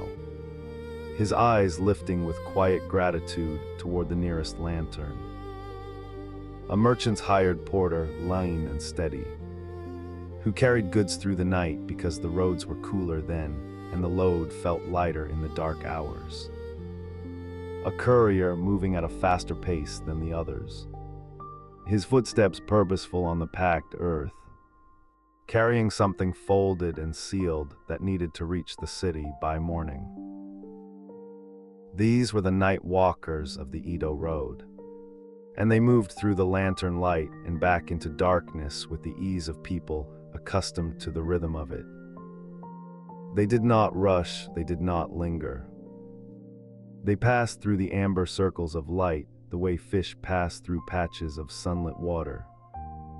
Briefly illuminated, then gone again into the comfortable dimness beyond. Inside the inn, the traveler on the futon would not have seen any of this directly. What they would have seen was the effect of it. That gentle movement of amber light across the paper screen. Each time a lantern swayed in a passing breeze. The shadows shifted, each time someone walked past outside carrying their own small lamp. A softer, more mobile light would travel across the screen from one side to the other, slowly without drama, and then pass on. It was the kind of light that did not demand anything. It did not ask you to look at it or think about it. It simply moved, and in moving, it reminded the watching eye that the world outside was continuing in its gentle way. That the road was there. That the night was ordinary and full of small, quiet activities. None of them urgent, none of them alarming. A light that moves slowly across a paper screen in the dark is one of the most restful things there is. And perhaps the travelers who lay in those rooms knew this without knowing they knew it. The way we know many things that comfort us. The lanterns themselves were made with some care. Bamboo ribs, thin and flexible, curved into an oval form and then covered with paper that had been treated to resist the damp of rainy nights. A small iron hook at the top to hang them by. A shallow dish of oil inside, or sometimes a candle of rendered wax, and a wick that burned slowly and steadily. They were not expensive objects, not precious, they were working things, made to be used and replaced when the paper grew too spotted with age or the bamboo cracked in winter. But there was a quiet beauty to them anyway. The beauty of things made to do their job well and simply, without ornament beyond what was needed. The characters painted on the paper, the inn's name or sometimes a simple design, a pine branch, a wave, a stylized mountain were done by whoever in the household had the steadiest hand and the most patience with a brush. In some inns, this would have been the innkeeper's wife, who had learned her brushwork as a girl and still found a kind of pleasure in the careful strokes. The way the ink spread just slightly into the grain of the paper if you did not move quickly enough. In others, it might have been an older child, proud to be trusted with the task. The lanterns were remade each season, or when they wore out, and the making of them was part of the rhythm of the inn's year, as ordinary and as necessary as laying in rice or airing the futons in autumn sun. Out on the road, the lantern light caught other things as it moved. The surface of a puddle left from the last rain, a shallow mirror in the road's worn ruts, reflecting the flame in a small shivering oval. The polished wood of a signpost at a crossroads, the grain of it smooth from years of hands touching it as travelers paused to read which way to go. A stone marker at the roadside, worn almost smooth, that had been standing there long enough that the moss at its base was a deep and permanent green. The kind of green that takes decades to achieve. These markers were placed at regular intervals along the great roads, each one indicating the distance to the next post town, and they were solid and reliable in the way that only very old things can be. They had seen so many travelers pass. They had stood in summer heat and winter snow and the long mild rains of early summer, and they had not moved, and they had not changed their information.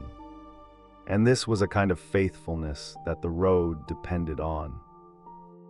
A traveler who had been walking all day and was tired and uncertain could reach out and touch the cool surface of one of those stones and know exactly how much road remained between them and rest. The post towns themselves were the bones of the road. They had grown up over generations at the places where travelers most needed to stop, where the road crossed a river, or climbed a difficult pass, or simply reached the distance from the last town that a person could comfortably walk in a day. Each town had its inns, its tea houses, its small shops selling the things travelers needed. Sandals, because sandals wore out faster than anyone expected, and medicine for blistered feet, and the particular kind of rice cake that traveled well in a pack and tasted. After a long day's walking, like the best thing in the world. The inn where our traveler lay was one of perhaps a dozen in its town, ranged along the road like beads on a string. Some were larger, with more rooms and a grander entrance and lanterns that burned a little brighter. Some were smaller, quieter, the kind of place where the family who ran it knew the names of the regular travelers who stopped there season after season. Year after year, this one was somewhere in between. Solid and comfortable, not grand. With a cook who took care with the soup and a proprietor who made sure the futons were properly aired and the rooms were clean. By this hour of the night, most of the inn's business was done. The kitchen fire had been banked down to coals. The serving trays had been washed and stacked. The young woman who had brought the evening meal had long since finished her work and gone to the small room at the back of the building where the household slept.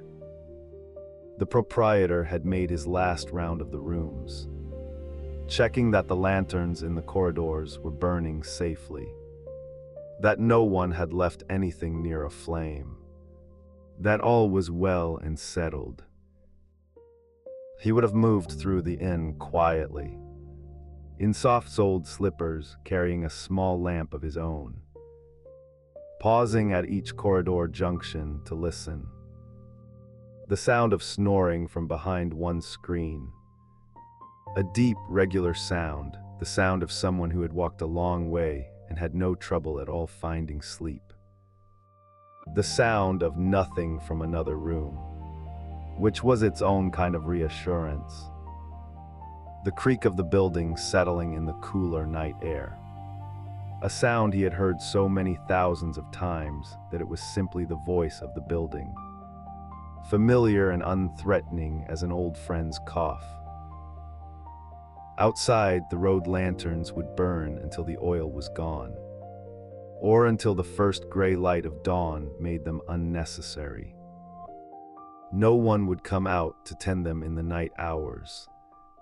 They were trusted to burn at their own pace, to give their light for as long as they had light to give, and then to go dark quietly, without fuss, by the time the road began to fill again with the earliest morning travelers. The lanterns would have done their work and the day would have taken over. Bright and sufficient, needing nothing from them until evening came again.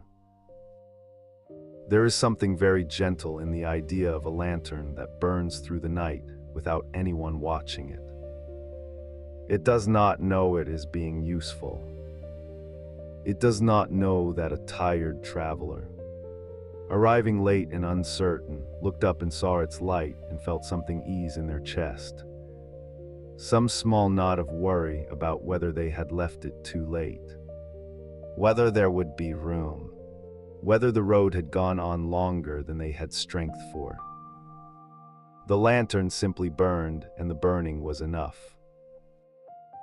The light across the paper screen moved again, very slowly as a breeze found its way down the road between the buildings. The shadows shifted and resettled.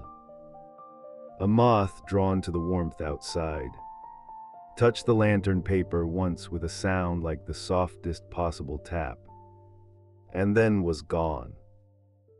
The traveler on the futon, if they were still watching, would have seen the shadow of the moth for just a moment. A brief wing-like flicker across the amber glow. And then nothing, just the steady, gentle movement of light that meant the lanterns were still burning. The road was still there. The night was continuing in its unhurried way. The futon held its warmth. The pillow, filled with buckwheat husks, had shaped itself to the weight of the head resting on it. And that small accommodation felt like a kind of welcome. The cotton of the bedding had a faint smell of sunshine in it, the memory of an afternoon when it had been spread out in the inn's yard to air. And that smell was clean and mild and asked for nothing. Outside, down the road, one of the lanterns swayed once more and then grew still. The amber light on the screen steadied. The night deepened not with any drama, but simply with the quiet accumulation of late hours. The way darkness deepens when everything that needed to happen has happened, and the world is simply resting in the time between. The road would be there in the morning. The sandals, set neatly by the door, would be ready. The road would be there with its stone markers and its post towns and its other travelers, all of them making their way toward wherever they were going. All of them part of the same long, unhurried conversation that the road had been having with the people who walked it for longer than anyone could quite remember. But that was morning, and morning was a long way off yet. And there was nothing to do now but let the lantern light move softly across the screen, and let the warmth of the futon do what warmth does, and let the night continue its patient, undemanding work. And so the night does continue, just as it always has, patient and undemanding, settling itself around the inn like a great calm animal finding its resting place. The last of the lamplight in the corridor has burned low, the wick drowning slowly in its small pool of oil, and the shadows it throws against the paper screens have grown long and still, barely moving now, barely anything at all. Outside, something has changed. Not suddenly, not with any kind of announcement, but in the way that weather changes when no one is watching. Gradually, imperceptibly, the way a color deepens in the last hour before dusk. The air has thickened slightly, taken on a coolness that was not quite there before, a softness at the edges of things, and somewhere far above the cedar shingles and the old wooden beams of the roof, the clouds that have been gathering since the late afternoon have finally, quietly made their decision. The first drops come so gently that you might not hear them at all. A traveler half asleep on her futon, turned on her side with her arm folded beneath her head, might register them only as a slight deepening of the silence, which sounds like a contradiction, but is not. Rain on a wooden roof does not break the quiet. It becomes part of it. It fills in the gaps between sounds, the spaces between one breath and the next, and what you are left with is something fuller than silence, something more complete. The sound begins at the edges of the roof, where the shingles overhang the eaves and the first drops strike the dry wood with the faintest tapping. Irregular, exploratory, like a letter being written one careful character at a time. Then more drops join them, and more, and within a few minutes the tapping has become something continuous, a soft and layered percussion that has no beginning and no end, only a middle that goes on and on. Imagine lying still and listening to that sound. The futon beneath you is thick and slightly yielding. The cotton cover cool at first against your cheek and then warming quickly, taking on the exact temperature of your skin until you cannot quite tell where you end and the bedding begins. The smell of the room is clean straw and old wood, and something faintly smoky from the evening meal that was cooked somewhere at the back of the inn.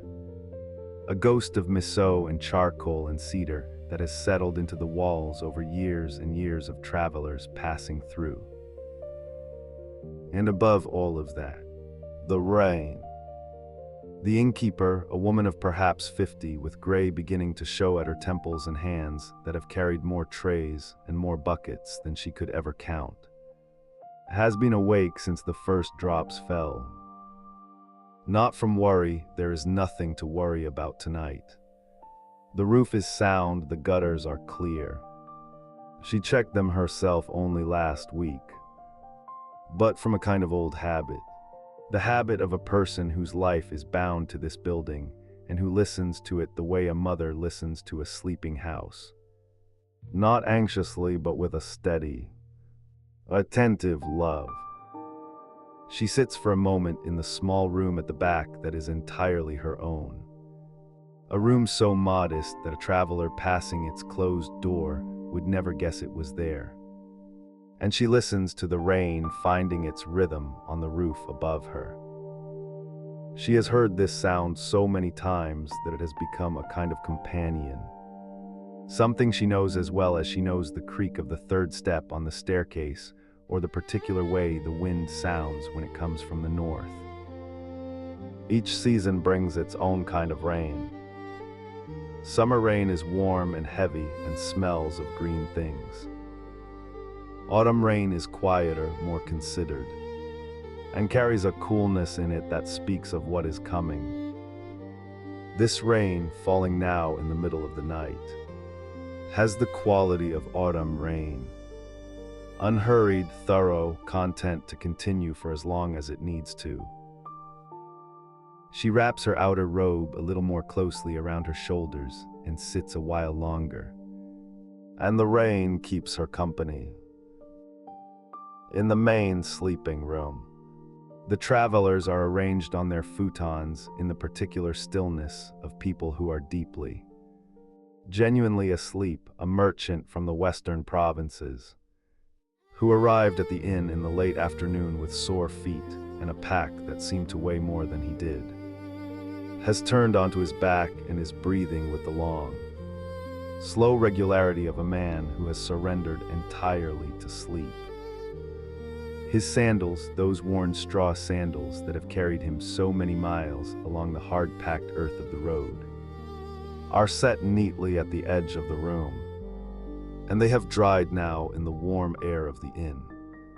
The straw pale and slightly curled, smelling of dust and long walking. Near the window, the paper screen of which has been pulled almost entirely closed, leaving only the narrowest gap through which the cool night air moves in a slow, steady breath. A younger traveler lies with his face turned slightly upward, his features relaxed into an expression of complete openness. The way faces look when the person inside them has gone somewhere else for a while and left the body to its own quiet business. He had been worried earlier in the evening. This young man about something. A letter he was carrying. A meeting he was traveling toward. But sleep has taken all of that from him for now, folded it away somewhere safe. And what remains is only the face, rusting. The rain comes through the gap in the screen as a smell more than anything else. That particular fragrance of wet earth and wet wood and wet stone that has no name in any language, but that everyone knows. That everyone has known since childhood. Since the first time they stood at a doorway and breathed in a rainy night and felt something settle in them. Some old and wordless comfort. The wooden gutters along the eaves have begun to carry water now. and you can hear it if you listen. A soft trickling, a small liquid conversation happening just outside the walls. The water finding its way down and along and eventually into the ground, which receives it without fuss, which has always received it without fuss. The stones of the courtyard outside are darkening, each one taking on a deeper version of its own color. The gray becoming more purely gray, the brown becoming richer, and the small wooden gate at the far end of the courtyard, which was left slightly open this evening, is being very gently, very slowly, persuaded closed by the weight of the water collecting on its upper edge. Inside the inn, the corridors are dark and still. The lamp that was burning low has gone out entirely now.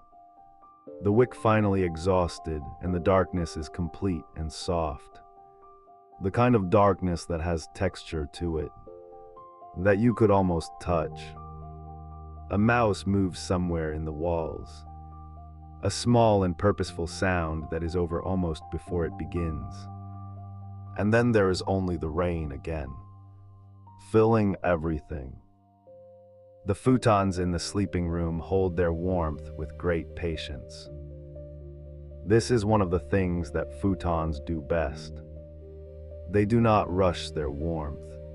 They do not offer it all at once, but build it slowly around the body, layer by layer, until the person inside them is wrapped in something that feels less like bedding and more like a gentle, continuous kindness. The cotton covers have been laundered recently, and they still carry the faint, clean smell of the wind that dried them. A smell that is almost not a smell at all, almost just the memory of open air. The rain intensifies slightly for a little while, the way rain sometimes does in the middle of the night when the clouds above are at their heaviest and most generous. The sound on the roof rises to something fuller, a soft roar that is not frightening at all but rather enveloping. The way the sound of the sea is enveloping when you are safe on the shore and have nowhere you need to be. The cedar shingles, which have been doing this work for decades, for longer perhaps than anyone now living can quite remember, accept the water without complaint, each shingle slightly overlapping the next so that the water is guided smoothly downward, passed from one to the next in a long, orderly procession toward the eaves. The innkeeper has heard the rain intensify and has noted it with the calm attention she gives to all things, and has decided that it is nothing to concern herself with, and has allowed herself to lean back slightly against the wall behind her. Her eyes half closing, she will not sleep here. She rarely sleeps deeply before the very last hours of the night. But she rests, which is its own kind of restoration, and the rain keeps it steady company. There is a quality to this hour, to this particular combination of darkness and rain and the warmth of sleeping people in a wooden building on an old road, that is difficult to name but easy to feel. It is the quality of things being exactly as they should be, of a night proceeding in the way that nights are meant to proceed. Without interruption, without demand, the road outside is empty now. The packed earth darkening with rain, the wheel ruts filling slowly with water that reflects nothing because there is nothing above to reflect. Only the clouds, only the dark. The pine trees that line the road further along, their roots old and deep, are receiving the rain into their needles with a sound slightly different from the sound on the roof. Softer, more diffuse, a whispering. A traveler turns in her sleep, the futon shifting slightly beneath her, the cotton cover rustling once and then going still. She does not wake, she is somewhere far inside herself. in whatever place sleep takes us. And the small sounds of the inn and the rain are reaching her only as a kind of background warmth, a reassurance that the world is still there and still behaving itself, that there is nothing required of her, that she can remain exactly where she is. The smell of rain has entered the room more fully now, mixing with the straw and the old wood and the faint ghost of the evening meal. And it has changed the quality of the air in a way that is entirely pleasant. That makes the room feel fresher and more alive without feeling cold or unsettled.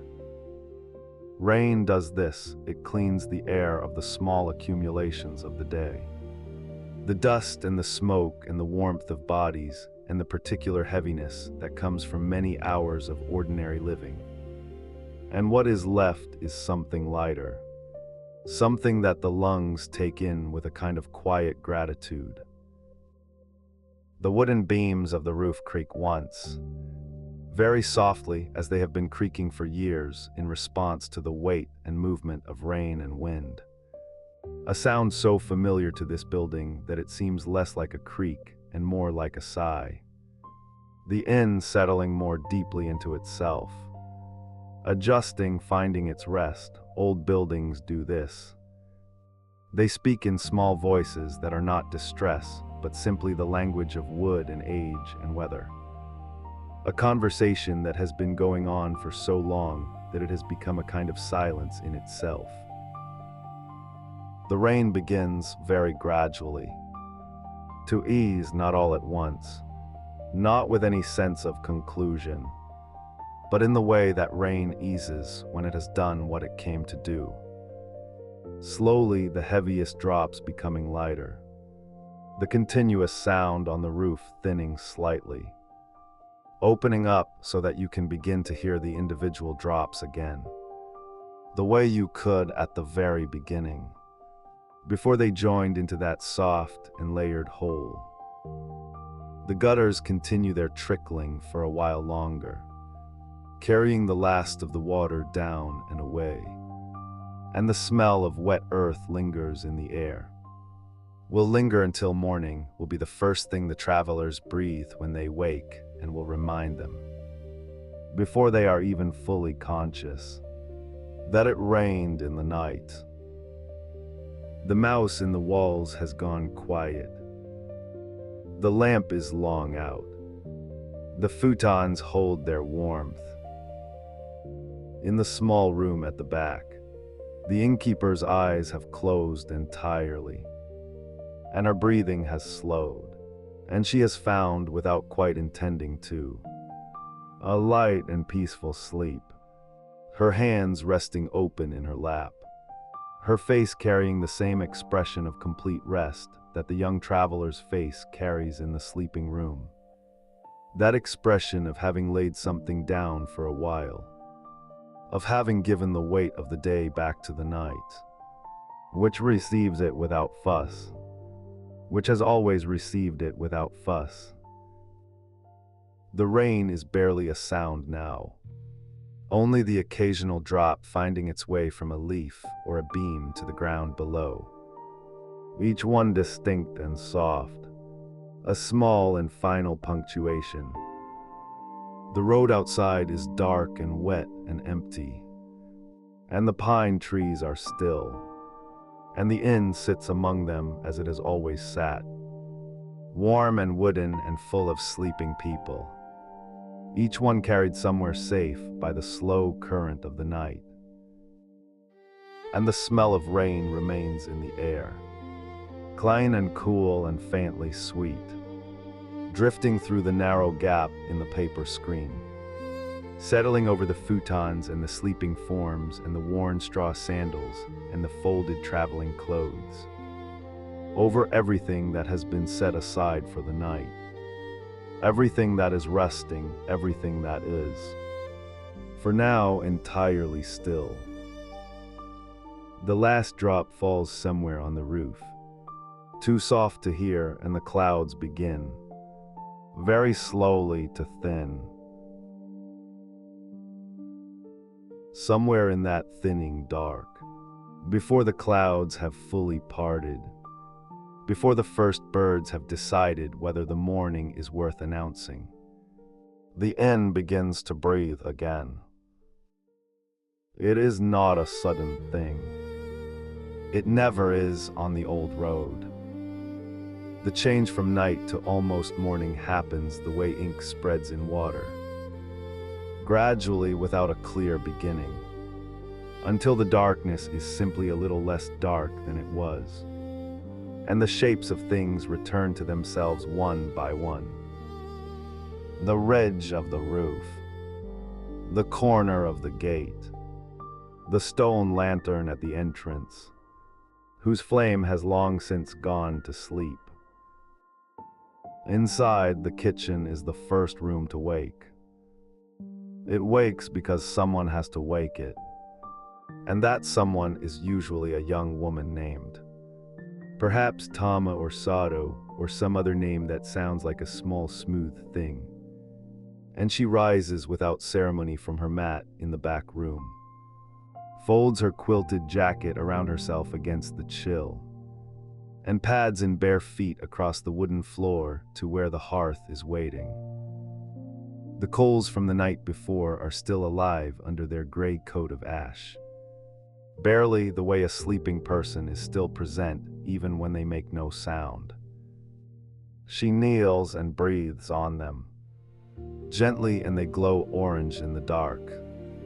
And she feeds them a few small pieces of charcoal, and then a little kindling, and the fire comes back, quietly as if it had simply been resting. The smell of wood smoke begins to move through the inn. Imagine it if you like. That particular smell of charcoal and cedar and something faintly mineral. Something that belongs entirely to early morning in a wooden building. A smell that has no equivalent anywhere else in the day. It drifts under the sliding panels of the guest rooms, where the travelers are still lying in their futons, still held in that last deep layer of sleep. The layer that comes just before waking, when the body knows it will soon be asked to rise, but has not yet agreed to do so. The rice goes into the pot. Water is ladled from the large clay jar by the wall, the same jar that was filled yesterday from the well, and the lid is settled on the pot with a soft ceramic sound, and the fire takes over from there, and the kitchen fills with a low, steady warmth that is one of the most reassuring things in the world. That particular warmth of early cooking, of someone already awake and already caring for the day on your behalf. By the time the sky outside has shifted from black to a very deep blue, the innkeeper himself is moving through the corridors. He is a man of middle age, probably with a face that has been weathered by many early mornings just like this one. And he walks quietly, not wanting to disturb the guests who are not yet due to leave, checking the lamps that have burned down overnight, sliding open a shutter here to let in the cold pre-dawn air, sliding it mostly closed again. He has done this so many times that his body knows the route without his mind having to attend to it. And there is something peaceful in that kind of knowledge, the knowledge that lives in the feet and hands rather than the head. In one of the larger guest rooms, the group of merchants who arrived the previous afternoon are beginning to stir.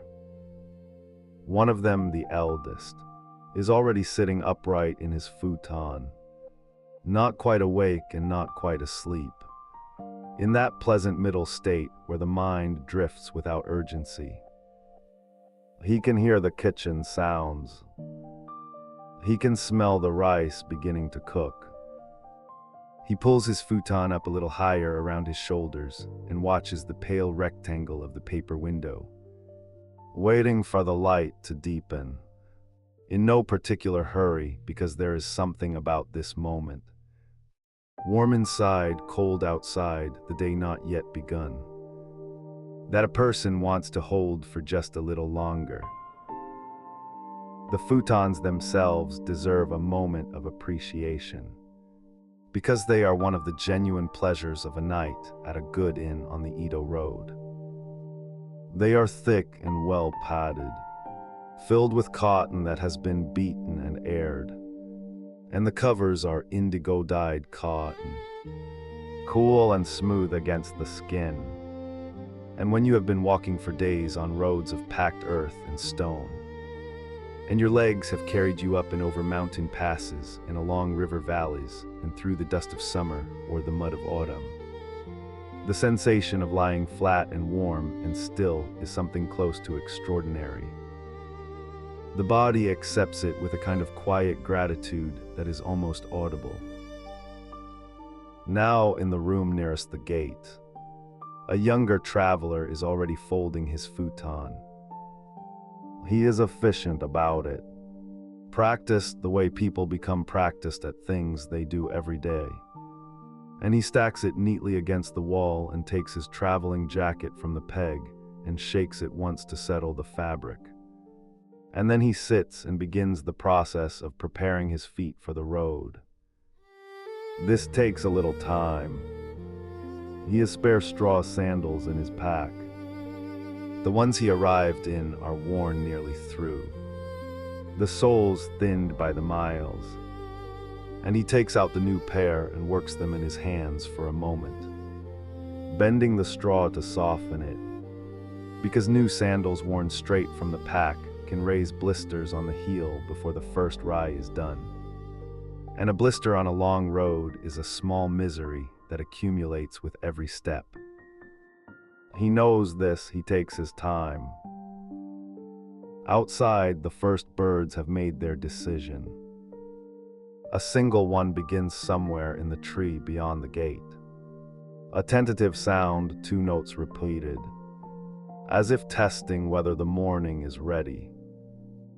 A pause, then another bird, further away, answers with something slightly different. And then a third, and by the time the sky has shifted from deep blue to the color of pale smoke, the birds are fully committed to the morning, and the sound of them fills the garden and the road and the fields beyond. The mist is still sitting in the low places, in the hollows between the paddies, along the line of the small stream that runs behind the inn, and it catches the first gray light and holds it, so that those low places glow faintly, softly, as if the ground itself were producing a gentle illumination. The road is visible now, running away in both directions, empty and quiet, its surface still damp from the night's rain. Dark and smooth-looking, the pine trees along its edges standing in the mist like figures waiting patiently for something. Back in the kitchen, the rice is nearly ready. The young woman lifts the lid and a plume of steam rises and disperses. And she stirs once gently and replaces the lid and turns to the miso soup that is warming in a smaller pot beside it. The smell of the soup, fermented and savory and somehow ancient. A smell that seems to belong to every morning in Japan for as long as there have been mornings. Drifts out through the kitchen and down the corridor and under the doors. And it is this smell, more than the birds or the light, that finally brings the remaining travelers to the surface of wakefulness. There is a sound of movement in the guest rooms now. The soft percussion of people rising, the rustle of cotton, the creak of a floorboard, the sound of water being poured into a basin for washing. Someone coughs quietly, the polite kind of cough that announces presence without demanding attention. Someone else murmurs something to a traveling companion, too low to hear, and the companion makes a sound that might be agreement or might simply be the sound of a person who is not yet fully ready to use words. The innkeeper's wife appears in the corridor with a tray, moving with the unhurried efficiency of someone who has carried trays down this corridor more mornings than she could count. She sets out the breakfast things in the common room. The lacquered bowls, the small dishes of pickled vegetables, the pot of tea already steeping, its fragrance clean and slightly grassy, the smell of green tea in the early morning being one of those smells that seems to clarify everything around it, to make the edges of things a little sharper and a little kinder at the same time. The travelers come to breakfast in ones and twos, still soft-faced with sleep, and they sit and eat with the particular quietness of people who are about to spend the day walking and have not yet begun. The rice is plain and good. The miso soup is warm and deep in flavor. The pickles are sharp and bright, the kind of flavor that wakes the mouth gently and prepares it for the day. No one talks very much. The morning has its own quality of silence that most people, without discussing it, choose to respect. The merchants settle their account with the innkeeper in the entrance area, a transaction conducted with the appropriate degree of formal courtesy. Small bows exchanged, the coins counted out and accepted with thanks. And then the eldest merchant lifts his pack onto his shoulders, and the others follow. And they file out through the gate one by one. And the road receives them. And they become, within a few minutes, small figures moving through the mist toward the next post town, growing smaller and then gone. The young traveler with the new sandals leaves a little later. Alone, he stands at the gate for a moment before he goes, looking down the road in the direction he is heading, not with any particular expression, simply looking the way a person looks at something familiar that they are about to be inside of again. Then he adjusts the strap of his pack across his shoulder, and he steps through the gate, and his new sandals make a soft sound on the damp road. And he walks. The inn is quieter now. The rooms that were occupied are being put in order. The futons folded and stacked. The mats smoothed, the small braziers emptied and cleaned. The young woman who woke the kitchen fire is now in the garden, sweeping the stone path with a bamboo broom. And the sound of it is steady and rhythmic and very peaceful. A sound that belongs to morning the way birds' song belongs to morning. A sound that suggests that the world is being carefully tended. The mist is lifting now. Slowly, the paddies to the east of the inn are beginning to show their color.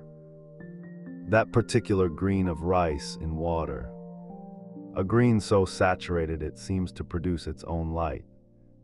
And above them the sky is brightening towards something that might, by mid-morning, become actual sunlight.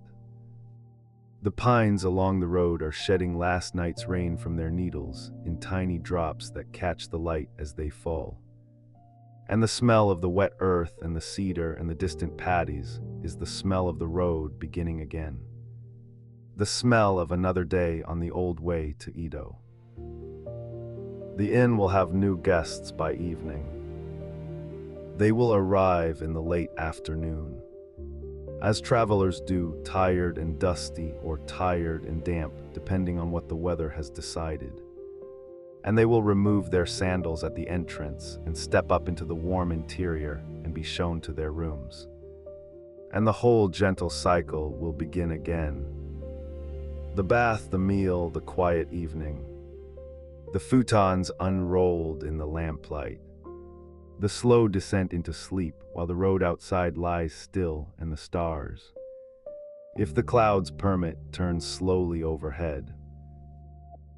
But that is evening, and evening is a long way away from this particular moment. which is early morning, which is the road still wet and the mist still rising, and the sound of the broom in the garden, and the smell of tea and wood smoke drifting from the kitchen.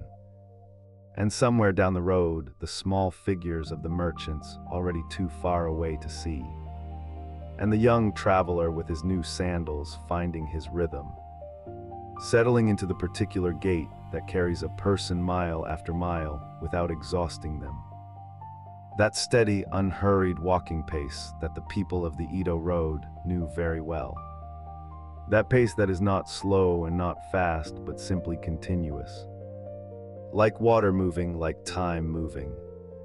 Like the long story of the road itself, which had been carrying people toward the capital and away from it for longer than anyone could quite remember, and which would go on doing so, quietly, steadily, for a long time yet. The inn settles into its daytime quiet.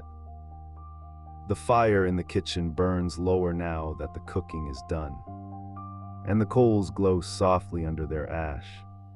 And the cat that belongs to no one in particular has found a patch of pale morning light on the wooden floor of the entrance and is sleeping in it with complete commitment.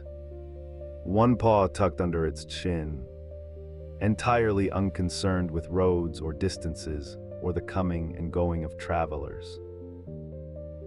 The broom in the garden slows and stops. The path is clean. The stone lantern stands at the gate, cold and patient, waiting for evening. And the road stretches away in both directions through the lifting mist, carrying its travelers gently forward, as it always has, as it always will, toward wherever they are going, which is always, in some sense, the same place: a warm room, a bowl of rice, a futon unrolled on a clean mat, and the particular peace of having walked far enough that sleep comes easily, and holds you and asks nothing of you at all.